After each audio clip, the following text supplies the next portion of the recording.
नमस्कार प्रणाम। मैं सूद संगम आरके के माध्यम से एक बहुत ही सुंदर और रोचक कहानी लेकर आया हूँ जो महाशिवरात्रि के बारे में है।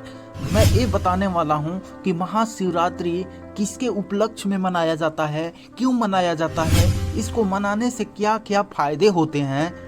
तो आइए हम देर न करते हुए इस कहानी की तरफ चलते हैं। लेकिन उससे पहले मेरे चैनल को आपने अगर सब्सक्राइब नहीं किया है तो सब्सक्राइब कर लीजिए, बेल आइकन दबा दीजिए और कमेंट में अपना राय और प्यार जरूर लिखिएगा। हिंदू धर्म और संस्कृति के अनुसार ये बहुत बड़ा और महान पर्व है जो कि हमारे हिंदू धर्म में मनाया जाता है। और ये महाशिवरात्रि बाबा भोलेनाथ की पूजा अर्चना के लिए मनाई जाती है।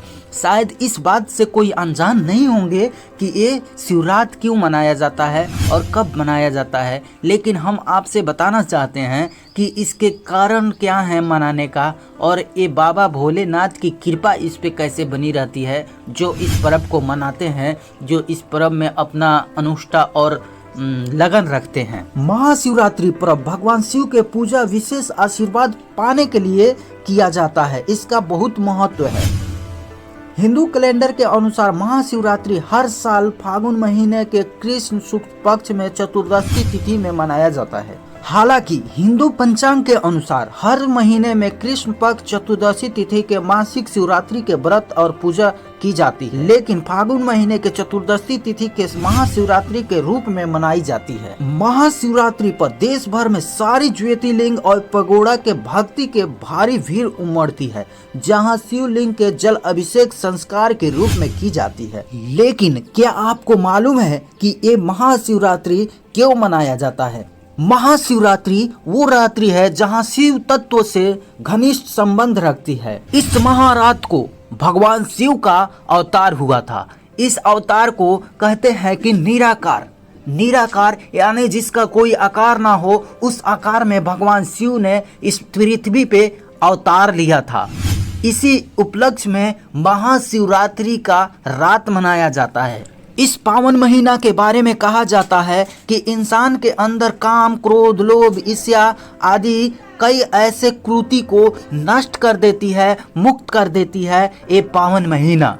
इस महीने में जो इंसान पूजा पाठ करते हैं उनको सुख, शांति और ऐश्वर्य प्रदान होता है। तो आप लोग भी इस महापर्व को अच्छे से मनाइए और अपने जीवन को खुशहाल बनाइए। महाशिवरात्रि से जुड़ी कहानियां। पहली कथा के अनुसार भगवान शिव सबसे पहले फागुन महीने के कृष्ण पक्ष चतुर्दशी तिथि के शिवलिंग के रूप में प्रकट हुए थे। इसी के कारण तिथि के हर साल भगवान शिव का ज्योतिर्लिंग स्पष्टीकरण के रूप में महाशिवरात्रि मनाया जाता है। शिव पुराण के अनुसार शिव निराकार रूप में प्रतिलिंग के सबसे पहले शिवरात्रि के शुभ तिथि पर महानिश में प्रकट हुए। बाद में ब्रह्मा और विष्णु द्वारा सबसे पहले पूजा किया गया, जहां स्कंद पुराण में कहा गया है कि आकार ही लिंग है, धरती और उसके पीठ आधार हैं, सब कुछ अंत शून्य है और अंत शून्य से ही सब कुछ पैदा होता है। इसी लय के कारण इसे शिवलिंग कहा जाता है। दूसरे ओर एक और कहानी के मुताबिक महाशिवरात्रि के दिन भगवान शिव और माता पार्वती का मिलन हुआ था। फागुन चतुर्दशी के तारीख भगवान शिव अपना एकांत छोड़ के देवी पार्वती से विवाह किए और गृह जीवन में प्रवेश किए। इसी के कारण हर साल फागुन चतुर्दशी के तिथि भगवान शिव का माता पार्वती से वैवाहिक जीवन संपन्न हुआ था।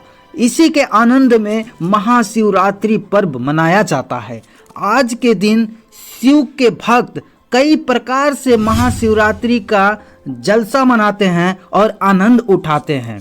धार्मिक मान्यता के अनुसार महाशिवरात्रि के दिन व्रत, पूजा और जल अभिषेक करने से वैवाहिक जीवन सकुशल संपन्न होता है और उनके जीवन से जुड़ी तमाम प्रकार के समस्याएं दूर हो जाती है और वैवाहिक जीवन सुखी और समृद्धि से चलती रहती है, बनी रहती है। इसके अलावा 12 ज्योतिर्लिंग प्रकट हुआ था महाशिवरात्रि के दिन। इसी कारण से महाशिवरात्रि पर्व 12 ज्योतिर्लिंग के प्रकट होने के आनंद में मनाया जाता है। अगर मेरा ये छोटा सा प्रयास आपको अच्छा लगा हो तो मेरे चैनल को लाइक और सब्सक्राइब करिएगा, बेल आइकन दबाइएगा और अपना प्यार हम पे बनाए रखिएगा। और आप